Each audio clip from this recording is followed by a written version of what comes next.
Perubahan teknologi tidak dapat dihindari dan akan terus semakin berkembang. Tidak banyak perusahaan-perusahaan yang bergerak di teknologi informasi yang mampu bertahan pada saat ini. Namun, ada satu perusahaan yang mampu menaklukkan perubahan ini dalam 4 dekade terakhir. Bersama saya dengan Musji dari Trimega e-Learning, saya akan mengajak Sobat Investor untuk bertemu dan berbincang-bincang dengan Bapak Susanto Jaya selaku Presiden Direktur dari PT Metrodata Electronics Tbk. Yuk kita ikuti liputannya.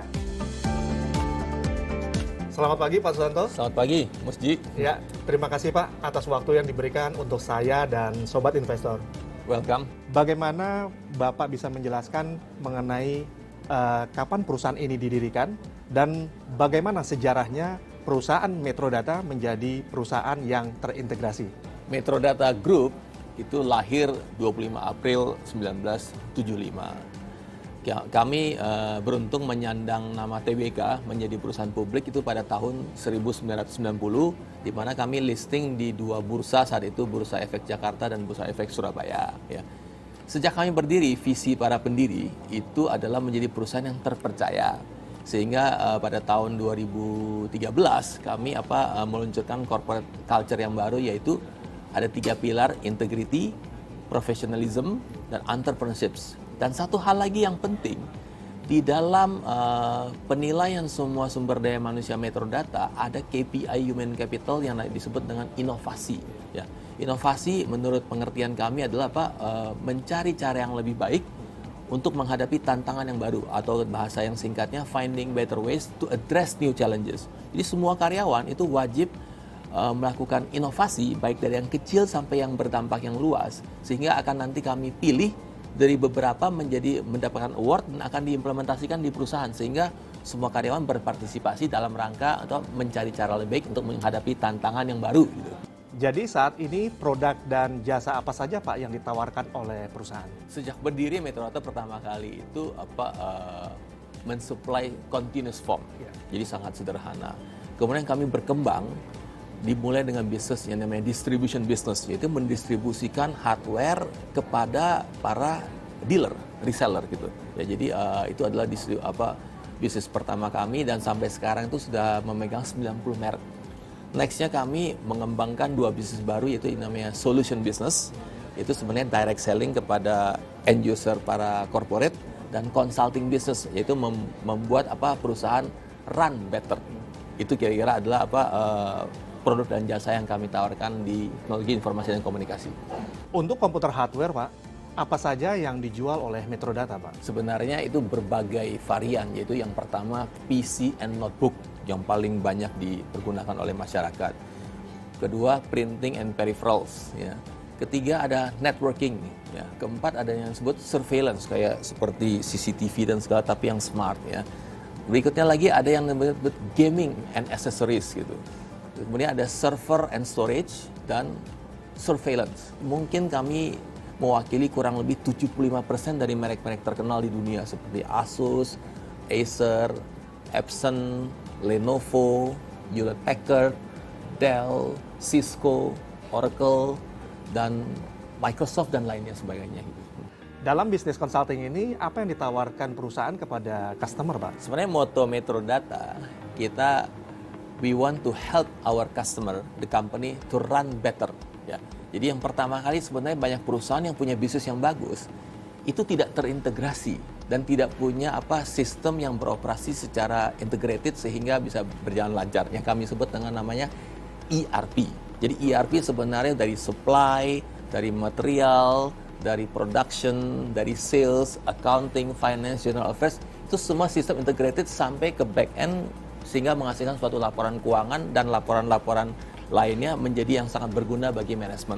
Nah, kalau perusahaan customer kami sudah memiliki ERP, kami melangkah kedua yang namanya seperti untuk mudahnya human capital software. Ya.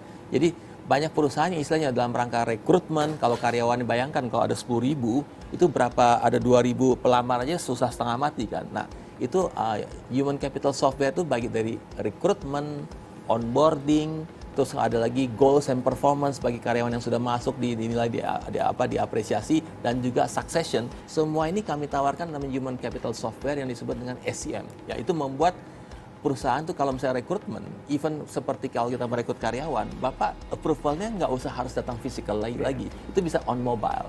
Interview hasilnya bisa dimasukin ke mobile. Terus kemudian menilai karyawan biasanya di bulan Desember itu bisa dilakukan semua di mobile, dilakukan digital gitu. Nah, setelah company run better dan human capitalnya sudah terintegrated dengan digital, kami merasa ada satu lagi yang istilahnya yang bisa kami tawarkan kepada para customer kami, itu namanya business intelligence and analytics. Ya, itu sebenarnya untuk memudahkan manajemen dalam rangka mengambil keputusan. Nah, khususnya mengenai analytics, kami ada bagi 4. Ya, pertama yang disebut dengan descriptive analytics. What happened? Jadi apa yang terjadi? Tapi ada pertanyaan lagi, ada diagnostic analytics. Ini yang lebih penting sebenarnya, Pak. Kalau terjadi sesuatu, mengapa penjualan turun? Mengapa inventory yang warna biru di outlet tersebut bisa lebih banyak, di warna kuning di sebelah sono tidak cukup gitu. Nah, istilahnya what happened gitu kan. Nah, istilahnya nextnya lagi kami sebutkan dengan adanya namanya predictive analytics. Kalau kita tahu mengapa itu terjadi, ada pertanyaan lebih penting lagi, what will happen next? Apa yang akan terjadi di masa mendatang? Kalau dalam ilmu statistik itu paling sederhana, Y sama dengan A plus B kali X. Ya, kita ingin memprediksi, kalau misalkan X itu suatu komponen yang istilahnya bebas, kami tingkatkan apakah Y akan naik penjualannya. Kira-kira itu yang disebut dengan predictive analytics. Yang terakhir adalah yang disebut dengan prescriptive analytics, preskriptif. Ya, kalau kita tahu apa yang akan terjadi di masa mendatang, ada pertanyaan yang paling yang lebih penting lagi itu Pak. What is the best to be happen? Jadi apa kira-kira skenario di masa mendatang yang bakal terjadi yang terbaik bagi perusahaan? Nah, itulah kemampuan analytics, itu adalah business consulting kami membantu company run better. Sebagai distributor hardware, bagaimana strategi Metrodata dalam menjangkau mitranya nih Pak? Kami beroperasi di 20 lokasi di seluruh pelosok Nusantara, ya kan. Namun dari 20 lokasi itu, kami juga mempunyai satu central warehouse yang baru, yang kami sebut dengan logistics center, yang baru kami resmikan di awal tahun 2019 ini, yang berlokasi di Cibitung di MM 2100. Luasnya itu 22.000 meter persegi, yang baru kami pergunakan baru setengah tahap. Jadi masih ada tahap kedua nanti setelah 5 tahun mendatang. Nah, itu luasnya bangunannya 22.000 meter persegi yang saat ini kapasitasnya sangat mencukupi mendistribusikan seluruh Indonesia. Nah, dengan kami memiliki sarana logistics center ini, itu menurut perhitungan kami akan lebih efisien, kurang lebih 35% bila kami menyewa dari pihak lain. Nah, sehingga kami bisa menjangkau kurang lebih 4.000 pelanggan kami di seluruh pelosok Indonesia. Pelanggan kami adalah dealer, reseller, dan sistem integrator. Bagaimana perusahaan menerapkan inventory manajemennya dari produk-produknya, Pak? Ini suatu hal yang tidak mudah, tapi kami punya 2 sistem yang disebut dengan warehouse management system dan transport management system. Ya, di dalam bisnis distribusi, kita pertama kali impor barang atau terima barang dari principal, itu langsung masuk ke central warehouse kami di Cibitung. Nah, itu pada saat pertama kali kami sudah langsung menggunakan warehouse management system untuk scan barcode, sehingga nanti akan penempatan ke rak mana itu dibantu dengan sistem, bukan manusia lagi. Kalau manusia suka taruhnya yang paling bawah kan. Kalau ini kita taruh teratur dan mereknya sudah diatur, dan ada caranya disebut dengan first in first out, sehingga begitu nanti ada order datang, warehouse management system itu juga akan memberitahu kita untuk mengambil barang di rak mana, aturan mana, ada aturan first in first out gitu. Nah, nextnya, setelah itu barang di pick up sudah selesai untuk dikirim, kami ada namanya transport management system. Kami ingin supaya Pak, delivery barang kami kepada para pelanggan kami yang dealer, reseller, maupun sistem integrator di seluruh pelosok Nusantara, itu juga bisa dilacak.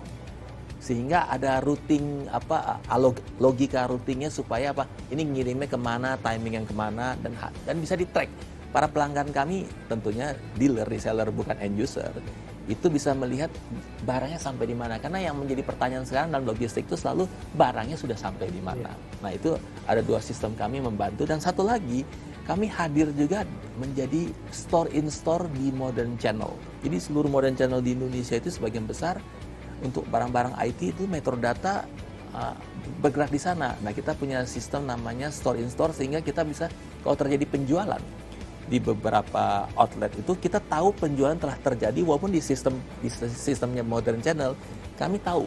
Jadi sehingga ada semuanya terintegrated. Saya kira itu sistemnya sangat diperlukan dan semua sistem ini baik warehouse management system, transport management system maupun store in store management system itu tergabung di dalam back end kami terintegrasi dengan SAP sistem kami. Dengan bergesernya tren penjualan nih Pak melalui e-commerce, apa platform yang dilakukan oleh perusahaan, apakah dengan online, dan juga bagaimana cara perusahaan dalam mengatasi itu dengan menjaga market share-nya Pak? Tren hari ini, everything is digital. Dan di masa mendatang, digital is everything. Ya. Dengan demikian ada terjadi pergeseran ini, Metrodata sudah meluncurkan namanya metrodataonline.com. Ya. Tentunya metrodataonline.com ini ada beberapa segmen. Segmen pertama yang paling sederhana adalah B2C. Ya, kami menjual hardware IT itu kepada pelanggan individu. Tapi ini bukan segmen utama karena kami tidak ingin melawan para unicorn, gitu kan ya. Karena itu unicorn menjadi bagian dari, sebenarnya adalah mitra kami. Ya. Yang kedua adalah B2B. Nah, ini salah satu segmen di mana banyak perusahaan yang ingin membeli sebenarnya peralatan sederhana IT yang continuous, printer, notebook, laptop yang sederhana, tapi tidak tahu cari mana yang termurah, yang terbaik dan harga yang bergaransi. Itu bisa melalui metrodataonline.com. Yang ketiga, segmen yang jauh lebih besar bagi kami adalah B2G, business to government, di mana saat ini government, para di daerah maupun di pusat sekarang sudah mulai melakukan pembelanjaan online. Nah, sehingga yang kami B2G ini merupakan segmen utama, itu bisa kami memperlebar pasar, gitu kan. Nah, ada dua hal lagi yaitu official principal store dan B2B2C. Ya, apa itu dengan official principal store? Ya, banyak konsumen individu maupun sebagian perusahaan yang senang belanjanya dengan pemegang merek langsung, seperti karena maunya belinya langsung kepada pemegang merek. Nah, pemegang merek untuk menjual, mendeliver kepada konsumen itu pasti mengalami kesulitan. Kamilah ditunjuk sebagai official principal store yang melakukan fulfillment untuk deliver orang yang belanja online kepada pemegang merek. Nah, itu merupakan satu segmen tambahan dalam rangka kami menambah market share. Pak, banyak orang yang memiliki pandangan bahwa penjualan hardware itu memiliki low profit margin. Benar begitu, Pak? Uniknya Metrodata, kita punya 3 line business, distribution business, yang menurut pandangan orang lower margin. Tapi kami memiliki 2, yaitu solution business dan consulting business, higher margin, higher value. Ya, jadi kami bisa mengimbangi itu, untuk yang pertama. Terus yang kedua, di distribution business, biasanya para pesaing itu hanya bermain 1-2 merek, maksimal 5. Sehingga itu istilahnya cenderung dari tahun ke tahun margin akan menurun. Tetapi di distribution business Metrodata, dahulu kita mungkin juga mulai dengan 5, tapi kami hari ini 90 merek. Sehingga kami bisa mengimbangi yang low dan high. Udah begitu, di bisnis distribution kami ada yang namanya consumer business, ada yang namanya commercial business. Nah, memang consumer business lower margin, commercial higher margin. Jadi kami bisa mengimbangi itu. Nah, dengan paduan daripada 2 bidang di distribution business, solution business, dan consulting business tadi yang sudah kita diskusikan itu kami 5 tahun terakhir ini pertumbuhan revenue 11%, pertumbuhan laba 13%. Jadi artinya istilahnya itu bagaimana Metrodata kiat-kiat menghadapi itu. Memang kalau istilahnya ada kenyataan suatu konstanta yang tidak bisa kita tolak, tapi Metrodata punya kiat-kiat tersendiri untuk menghadapinya gitu. Dalam teknologi informasi dan komunikasi itu mengarah kepada IoT, Pak, atau Internet of Things. Apa itu IoT, Pak? Internet of Things ini menarik karena itu sebenarnya skema kolektif dari analisis data yang dikumpulkan oleh sensor-sensor yang cerdas. Ya. Jadi misalkan sekarang penerapan pertama yang namanya disebut dengan iFactory. Di dalam pabrik itu banyak mesin-mesin, katakanlah mesin membuat packaging plastik lah, ya. Itu mesin itu kan mungkin banyak ban berjalan, ya.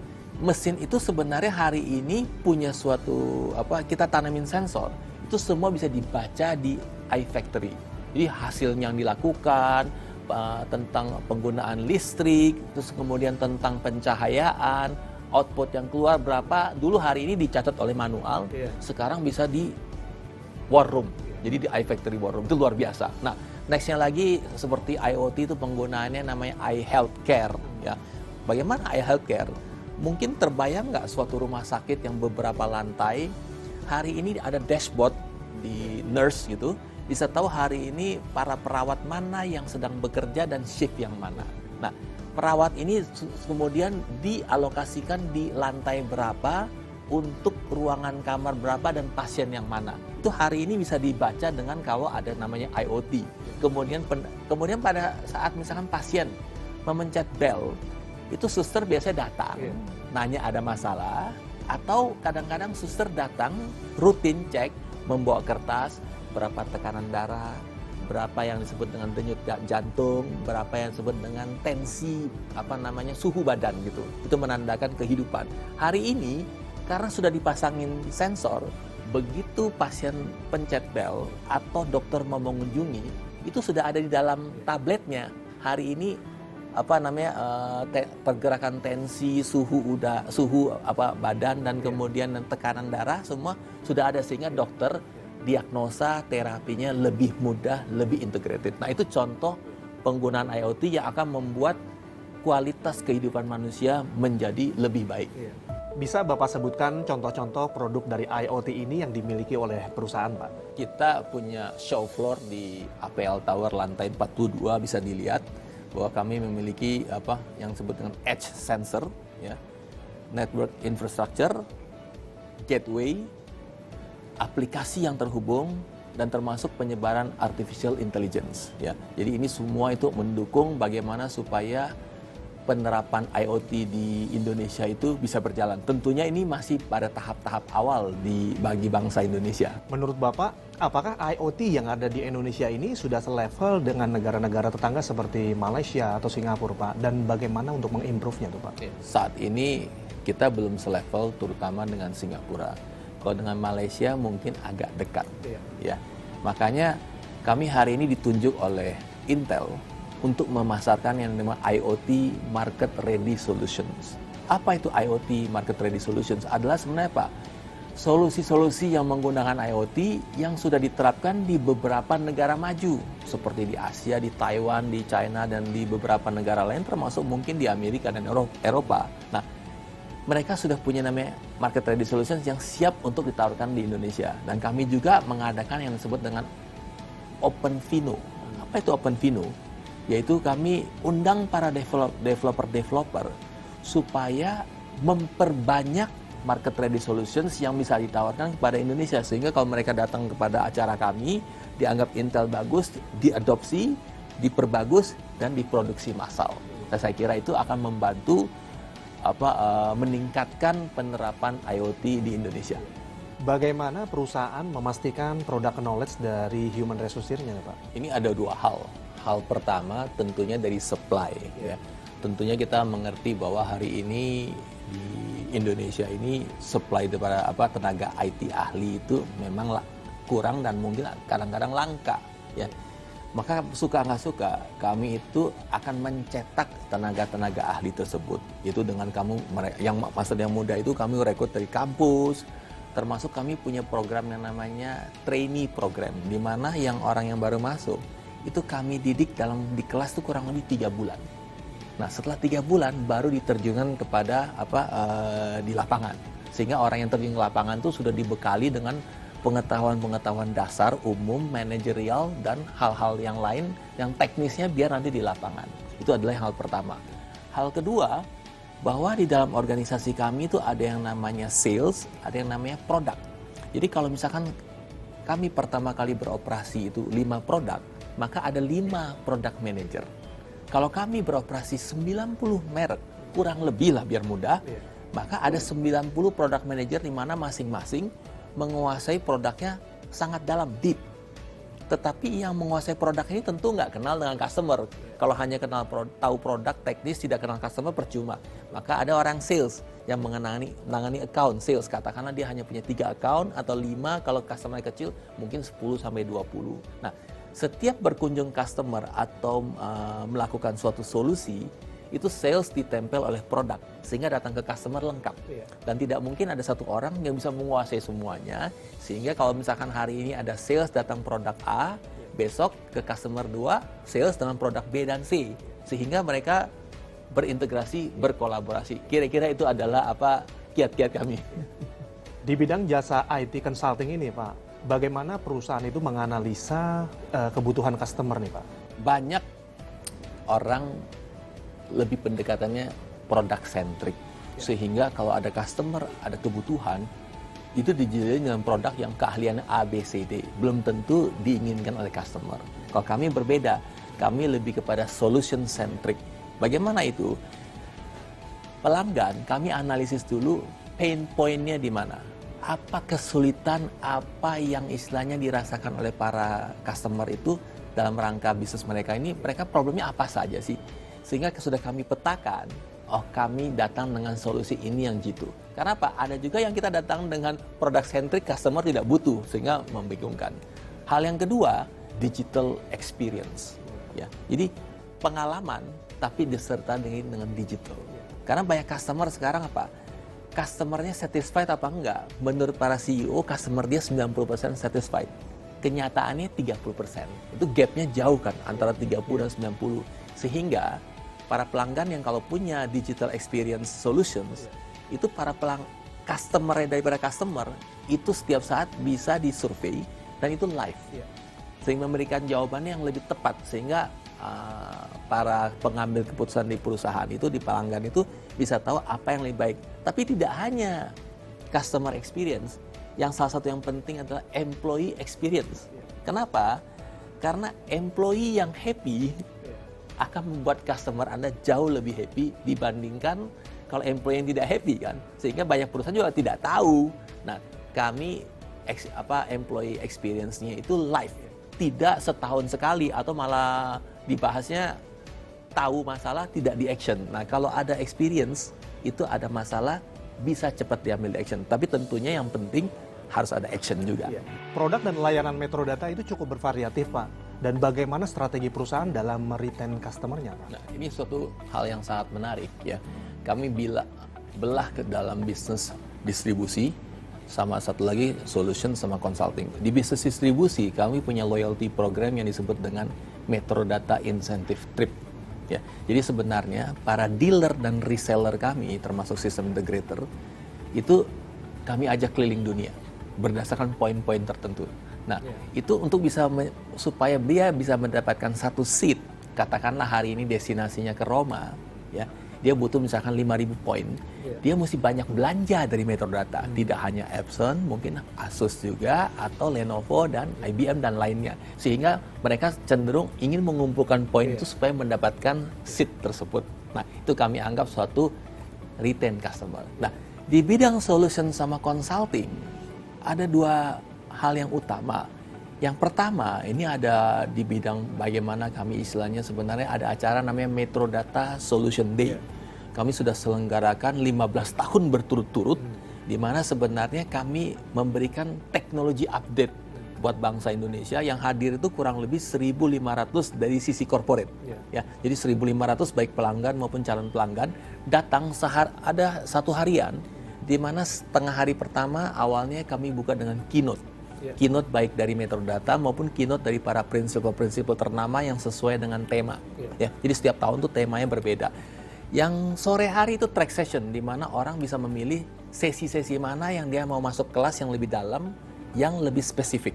Tentunya dia tidak bisa ngikutin semua karena ada jam yang bertabrakan, tapi ada sesi yang diulang. Nah, ini 15 tahun kami lakukan dengan dukungan para prinsipal, itu mengeluarkan dana bukan sedikit, di hotel berbintang 5 itu kan. Nah, itu membuat para pelanggan corporate itu ingat dengan Metrodata.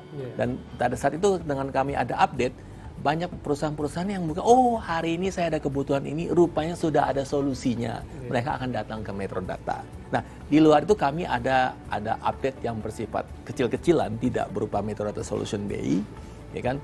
Supaya customer kami datang kunjungilah ini bahwa ada tren teknologi ini yang mungkin berguna. Tapi jangan suasana dibuat untuk menjual, tapi suasana itu ada unsur edukasi dan ada unsur diskusi. Nah, kira-kira itu adalah strategi how to retain your customers. Apa dasar perhitungan untuk biaya IT consulting, Pak, yang Bapak tawarkan? Untuk memberikan suatu solusi yang terpadu kepada customer, itu kami hitung komponen hardware, komponen software, berapa software license. Dan ketiga adalah implementation cost-nya. Ya. Nah, sesudah ini berjalan, tentunya memang di tahun berikutnya ada yang disebut dengan annual maintenance. Yang namanya software pasti ada annual maintenance. Nah, itulah cara perhitungan bagaimana kepada customer itu. Apa rencana perusahaan dalam 5 tahun ke depan, Pak? Apakah berfokus masih dalam teknologi informasi dan IT consulting atau ada yang lain, Pak? Oke. Kita lihat dulu situasi audited 2018. Revenue Metrodata itu 12,7 triliun. Yang saat ini di bursa untuk IT listed company itu yang terbesar. Ya. Kami merencanakan dalam 5 tahun depan tuh bertumbuh menjadi 25 triliun. Jadi double. Nah, untuk mencapai itu, kalau hanya menggunakan strategi yang masih yang sama saja, itu mungkin kadang-kadang nanti akan menghadapi kendala di dalam perjalanan. Nah, kami akan sudah luncurkan suatu istilahnya layanan yang baru yang dimana IT telah mengalami pergeseran. Itu kami sebut dengan Metrodata, 8 pilar Metrodata, ya kan. Nah, pilar pertama adalah cloud, ya kan. Yang kedua big data, ketiga security, keempat hybrid IT infrastructure.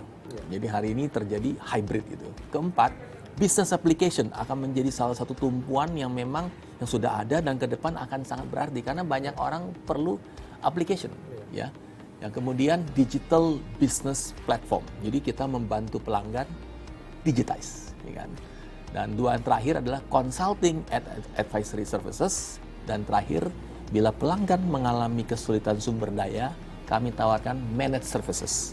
Nah, itu adalah 8 pilar yang akan ditawarkan oleh Metrodata ke pasar. Pak Susanto, sebelum sesi ini saya akhiri, saya ada satu sesi lagi nih, Pak, yang kita namakan Tell Me Quickly. Oh, siap lah mesti. Ya, jadi nanti saya akan memberikan 10 pertanyaan dan Bapak bisa menjawab dengan cepat. Bisa ya, Pak? Siap banget. Oke. Kita mulai dengan pertanyaan yang pertama ya, Pak. Presidir atau dosen? Presidir. Hobi makan atau olahraga? Olahraga. Golf atau sepak bola? Sepak bola. Mobil sport atau MotoGP? Saya mobil sport aja deh. Sepatu atau sandal? Sepatu. Nonton film atau baca buku? Nonton film, lebih rileks gitu. Karyawan bertalenta atau karyawan yang bekerja keras? Bertalenta yang paling penting. Kopi atau teh? Kopi supaya hidupmu beraroma. Oke. Ekstrovert atau introvert? Saya ekstrovert. Film drama atau action? Lebih mudah cerna, action. Oke. Oke. Pak, terima kasih banyak atas waktu yang Bapak berikan kepada saya dan Sobat Investor. Demikian Sobat Investor, perbincangan saya dengan Bapak Susanto Jaya selaku Presiden Direktur dari PT Metrodata Electronics Tbk. Semoga ini bermanfaat untuk Sobat Investor di rumah. Saksikan video-video saya selanjutnya. Salam investasi.